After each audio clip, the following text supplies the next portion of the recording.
Hello, class. Welcome to Beetle University. Once again, I'm Professor Moptop. As always, I thank each and every one of you. I appreciate each and every one of you each and every day. This week, we're going to be talking about three hunks of audio, a song we've already talked about, and then the Let It Be wrap-up that we talked about. It's a four-part unit. You're going to get the first two parts of that. First song up is the Cross the Universe, which we first talked about when we were talking about early 1968. Now, before the Beatles went to India in spring of 1968, they recorded some songs so they would have something to release while they were away. They didn't want to go too long without releasing anything. One of these songs that was recorded but ultimately not released was Across the Universe. John wrote it in late 67. They recorded it earlier in the year, and it wasn't released by the Beatles officially until the Let It Be album.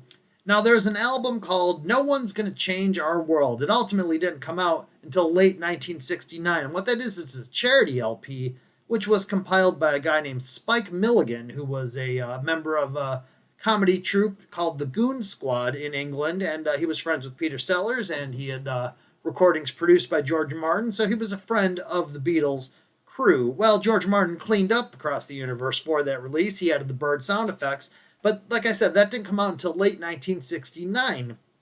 In the meantime was the Let It Be sessions, and there's a piece of the film where John is playing Across the Universe. Now, because it wound up in the film, Phil Spector also thought that it should be on the album, and he was able to get his hands on the masters of the original recording from early 1968. Now, when George Martin recorded the version in early 68, they recorded John's vocal sped up and then slowed down. When Phil Spector released his version of it, he slowed it back down to normal, which was already sped up, even though George Martin had sped it up even further. You'll hear Mouth talking all about that.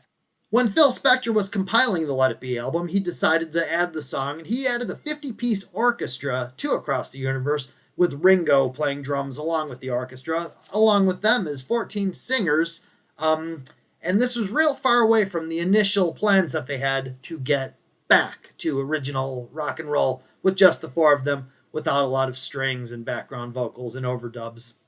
They got very far away from it ultimately. John loved the version of Phil Spector's Let It Be production. The Let It Be wrap-up, you get two parts of that. There's a lot of details and a lot of interesting audio about these sessions.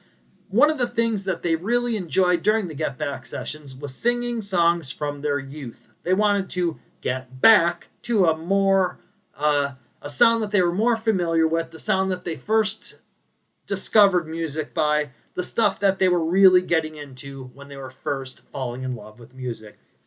Now, in 1969, after the sessions came to a halt, they weren't sure what was going to happen next, and it was Alan Klein, who wasn't officially put in place yet by any of the Beatles until a little bit later. He's the guy who said, we need to make a little bit of money. We spent a lot of money on films, we spent a lot of money on lighting, and the Let It Be sessions were very expensive.